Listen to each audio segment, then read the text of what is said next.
and 6, Kyle Lowry with the ring, Kawhi Leonard bringing the chips to the city. I want my chips with the dip, that's all I know. I don't want my chips plain, I want my chips with the dip. So bring them dips. You see what my hat says, not finals, not Eastern Conference, not nice try, or see you next year, champions. Let's go, talk. That's who did I steal from? Price tags on making the world feel some.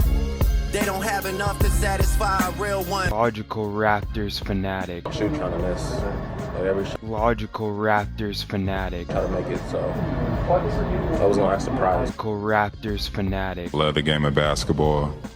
I mean, it's just more question you have to ask me in order for me to tell you about. Logical Raptors fanatic. I just can't give you a whole spiel. I don't even know where you're sitting at. Salute, real ones. Project Truth always. Mike G back here with Logical Raptors fanatic, and today we're continuing our end of season series with Pascal Siakam. I'm gonna start off by saying I'm gonna focus on this year and not on the contract numbers and his future with the team at this moment. We're looking specifically at how he did as his role as the guy this year, right? And we're going to go into where he can improve and where he can kind of do better next year, because definitely this year wasn't a great year. And I think ultimately the season record goes on the leadership. So the coach, the GM, the owner, or the president, right, Masai, but also your core guys that the team is built around in a sense. So Pascal, Fred, and OG, I think, take a larger brunt of the weight of not winning as much this year, because they have been here, they've been pushing the car, and that's their responsibility, making bigger numbers and whatnot. And that's what the dollar amounts mean.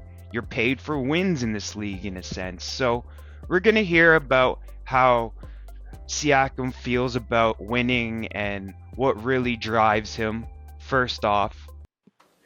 Yeah, no, I think he's always winning, and I don't. I mean, yeah, it's hard because it's like I don't think there's people that go out there and they don't want to win. Like, you know what I'm saying? Like, and maybe sometimes the way things are said or whatever, but I think that everyone's goal is usually to win. Like, I mean, and it should be. I mean, that's my goal. Like, I wanna win. That's why I play. That's one of the reasons why I play the game, and there's nothing better than winning. Like, it's just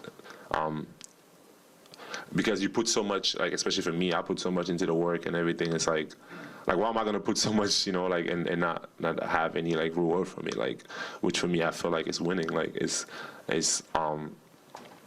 brings you joy, it brings you happiness. Like those years or those times, like when we have good season, when we play good basketball and we're winning, like, it's probably the happiest that I'll be as a person, as a player. So like that feeling is just it's better than anything really. Like, you can go out there and you know you can make a lot of money, but like if there's no like joy into doing what you're doing, it's just like what's the point? Like, and I feel like that's the type of person that I am. Like, winning brings me joy, and obviously I want to make the most money that I can make, but I also want to enjoy it. Like, I want to have fun. Like, and if it's not fun for me, like, it's just there's no point of doing it. And I think that for me, fun relates with winning. So I think those were some powerful words in a sense from Siakam and how he feels, and maybe some of the issues that were happening this year with the losing. It's not fun, and that sort of turns things on its head. And I think earlier in the season when everyone was feeling good, I think that was a great place for nasty Pascal, where he was talking to PJ Tucker and he was in that mode. But then after the slip on the floor, everything started to kind of go awry, and he wasn't able to get back to that place where he was really like talking trash and really taking over stuff, right? Like the way he was. So I think that there's an element that is on the coach for the way he's planning out different things, and it all equaling up to the losing, right? In a sense of game planning with the guys he has and building out a system that is able to play. But let's hear Siakam's estimations of the East and where he can improve still, because there's a bunch of clips about talking about him improving. We're going to go through each of them. So let's get this one queued up. But I think we were just a lot, like, we weren't consistent enough as a team to have the success that we want to have. A lot of ups and downs. Win 3 games here, lose 3 games there. Like, it just wasn't enough consistency, like, to be able to win in this league and with a much improved like league, I would say, and especially the East, like, a lot of good teams, and we needed to be more consistent, I think. There we heard Siakam's understanding of why the losing was happening. I think a lot of consistency. We'd get 3 games on, and then something would happen where we'd have to adjust, and it'd be another slide for 3 games, and then 3 games up, and it just wasn't enough, right? And part of it is on his shoulders as the guy. That's just how things go in the end of the day. When you're assessing what needs to be done going further, he's going to talk again about the issues this year, but let's hear Siakam's self-assessment, like his kind of part in those issues. I was pretty much, I would say, like, consistent, but I feel like I could have done a lot more. I could have got, there's times where, there's also those up and downs that, like, you don't really want to see. But I feel like no matter what, like, what I'm proud of for me, like, this year is just putting the work in no matter what. Like, I was in there every single day, like, no matter good or bad, and something that in the past I wasn't really able to do, just because of, I feel like my emotions, like, sometimes I'll ride my emotions a lot more, and I feel like this year one thing that I got better at is just no matter what, like, just putting the work in, like, extreme hours, just getting better every single day, and yeah, that's one thing that I would say that, like, I'm proud of, like, myself for doing. Siakam pretty much nailed the main cause of his issues this year. There were certain opportunities where he could have done more, right? And I think that's part on coach, but then it's part on Siakam too, though, right? Demanding the ball and making things happen, or doing whatever he needs to do to make sure the team wins. Now he's in a leadership position. That kind of falls on him. So it is great that he has this kind of iron workman skills from this year, but we need more out of him as a leader now, right? And I think Thad was brought in to kind of try to help him out with his leadership style. And I think it did take a step this year when he called for the meeting with Thad, and they kind of like got the team sort of back in groove and back on track in a somewhat of a fashion.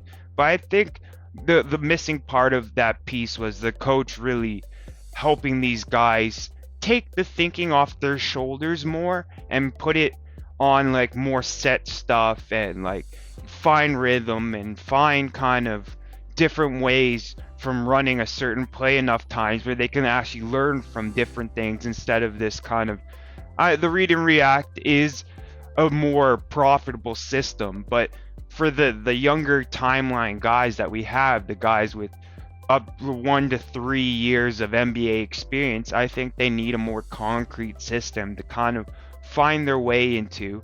And I think that there was just too much of this players utilizing and needing to think a lot, and that created issues. And we're going to hear some of the issues, the other part of where he talks about issues, but then we're going to get to the part where he talks about growth and where he can get better in certain areas. I think like again, like we didn't take care of the ball most of the time. You know, if you know, sometimes we didn't make shots. Little mistakes there and there on defense. And you know, you have guys or the other team get going and, you know, like not be able to stop them. So I think it's a combination of a lot of things that I feel like to be able to win consistently in the league, you have to be able to do throughout a whole game. And we just, again, like have good periods of time where we have that, and then times where we don't. So now that he's kind of dived through the truth, we're going to talk about the growth and where he can grow from here now and where he sees his game going next year. Because this is where you kind of find out what they're going to be working on during the summer, and you gauge it and chart it next year depending on the results. And this is how I kind of plan out different things. I hear what they say, hear about the skills that they're trying to develop, and then I try to imagine that and what that looks like with their game, right? So Pascal is going to cue in on the mindset and thinking basketball in the ways he can kind of attack and not realizing how to mix it up as much. And I think maybe a stronger handed coach, a more diversified, heavy-handed coach that can come in and show him some different stuff. Because I think even players need multiple mentors, and that's where they get the push forward, because they learn as much as they can from Dwayne Casey, and then they learn as much as they can from Nick Nurse, and now they're going to try to learn as much as they can from the new coach. And all three of those different kind of styles of coaching really mix into what they know as basketball and how their whole game shapes out. So I think there is a process in mindset, but he's going to talk about three ball and whatnot. I have stuff like, again, you watch film and there's things that consistently during the season you try to improve, and some things are hard to do during the season, you know. So I think sometimes it's also mental, like just being able to make some adjustments, and again, like I said, like some of the things is, I think that, you know, even with threes, like I think my mechanics is good. Like I think most of the time, if I make more than 3, 4, 5 threes, like it's, you know, like it's a high scoring game guaranteed, you know. So I think just if like more than anything is just the mental space of just sometimes just doing it, you know, like, and I think for me sometimes it's like I feel like I can always get to my spot in some of those spots. Like I feel like it's easy to just do it, and sometimes I just don't even think of shooting three. So just little things like that, like that I feel like could change, and those are things that you continue to try to change during the season. But I think sometimes it's a complete like mindset shift that needs to happen. So right there, Pascal's talking about a bunch of different things, but he's cluing in on his own mindset of what he needs to be doing in certain moments, right? And I think a new coach can come in and give him confidence to do different things that maybe Nick Nurse didn't want to try, or whatever, you know what I mean? Like, there's a lot into like bringing a new voice in and giving a different type of confidence within his game. And I think this mindset, maybe kind of talking through it with another coach, can really enhance what his attributes are, because his skills are his skills. It's just how to utilize his skills now, right?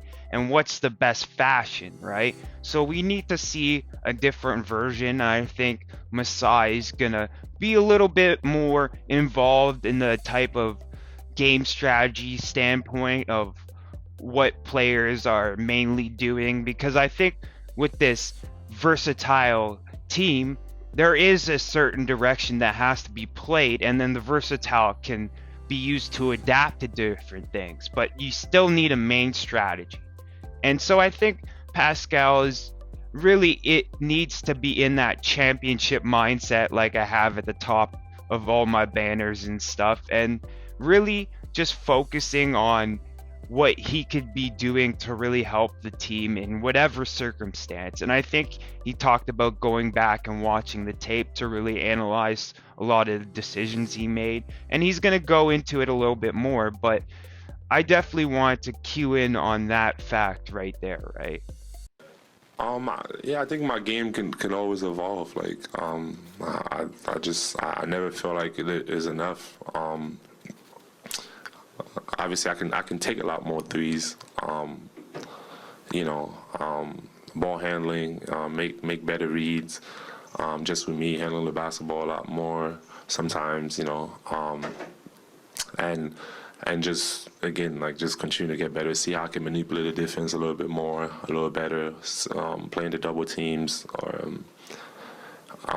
and yeah, like I just always feel like there's no way to be like no, I have to continue to shoot for what's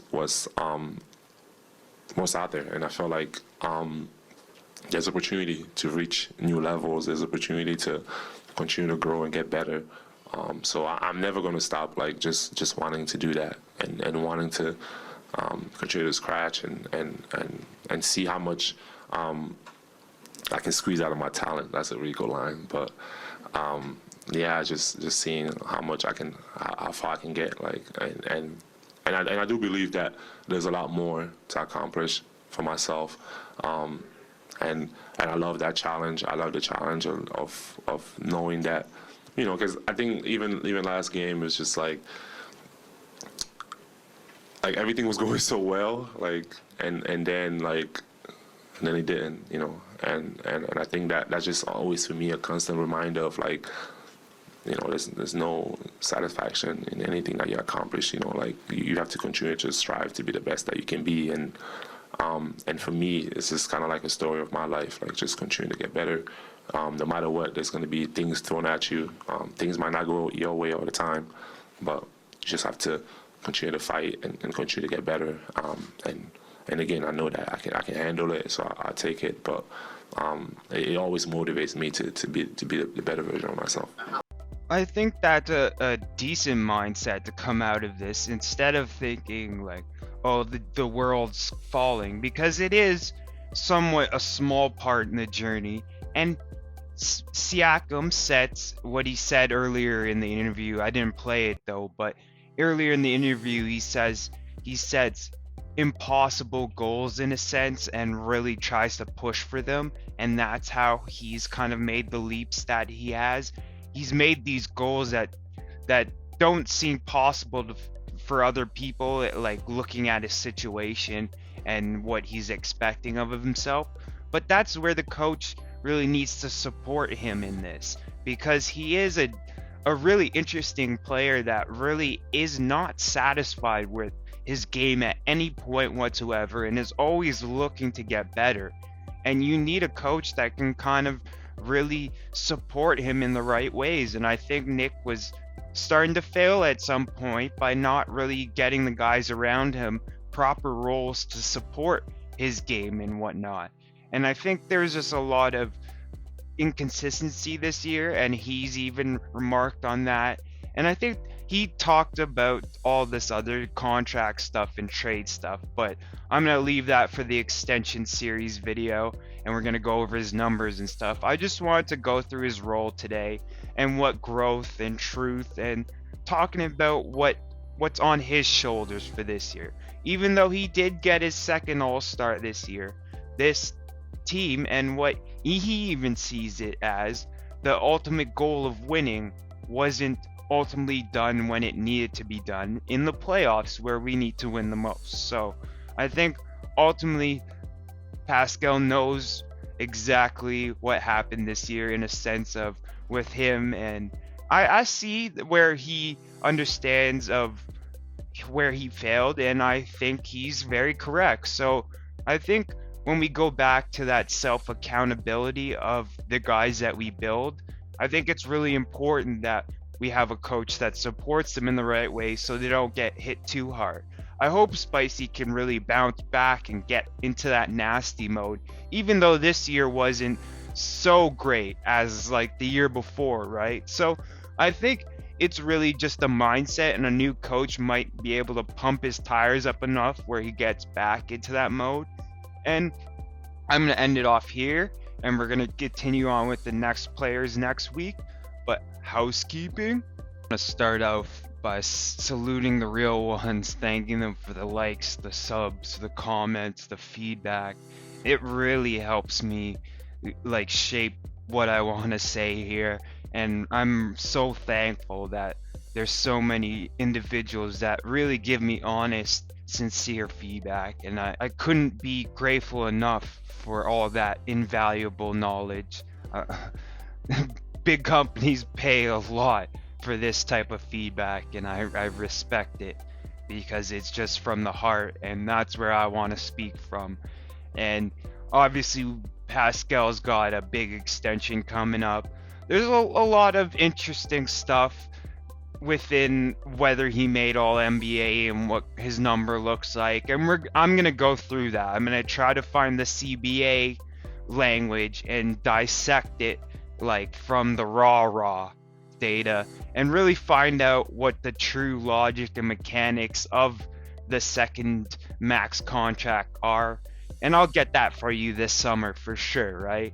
And we got the CBA. We got a bunch of different stuff on our plate, but I also want to clue in on this, where it's the 10-year anniversary of Raptors officially hire Masai Ujiri as new GM.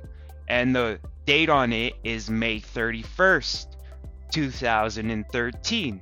So May 31st is coming up, and it's marking 10 years, and Masai doesn't seem like he's going anywhere. Even though some weird Bleacher reports, I wouldn't believe any of that craziness about Masai in a sense of him being frustrated with the Raptors or a singular player on this roster. He knows he's kind of the head of things, and what happens is under him, and he's responsible for us in a sense of, like, if a player doesn't want to play ball, then he has to make other options and make other decisions. It's not just being unhappy with the situation and throwing your hands up. That doesn't work. He always says we don't go and cry about things. We just go fix them and get things done, right? And I think that's a great mentality going into this next phase of our development with Scotty and some of the newer guys, and really giving the chance for Siakam and OG and FEV and whoever else is here, or who of those three are here this summer, still continue on with Pirtle and whatnot, right? So it's gonna be great to kind of put a pin mark in the 10-year anniversary and kind of look at his first kind of conferences, his first press conferences, and then maybe some of the more recent ones, and point out the different connections through the years of what he's been saying and how the message has been similar, and we can check through time the last 10 years of what he's done here and how he's elevated us. So that's going to be a great one. But always want to end off at least by saluting out Raptors Freak Nation, Raptors Freak Lex, 9:30 a.m. Eastern. Always taking comments, questions. If you want to chat about the lighter things or the heavier things, he's in there ready to answer questions. And there's other people, gals and guys that are in there that are very knowledgeable and can really answer questions, because it's people that really care about the team and honestly care about pretty much every aspect of the team. So it's a great community. Hope to see you there. But I'm gonna end it off here. Salute the real ones. Project Truth always. Logical Raptors. Fanatic out. Mike G. Mike G. Oh man, I love my team. Man, I love my team. I would die for them. Not just cause I want to, cause I got to. Put the squad on your back, did the impossible. It's only logical, it's fitted from the heart. Problems hit the gym, they all work out. MVP.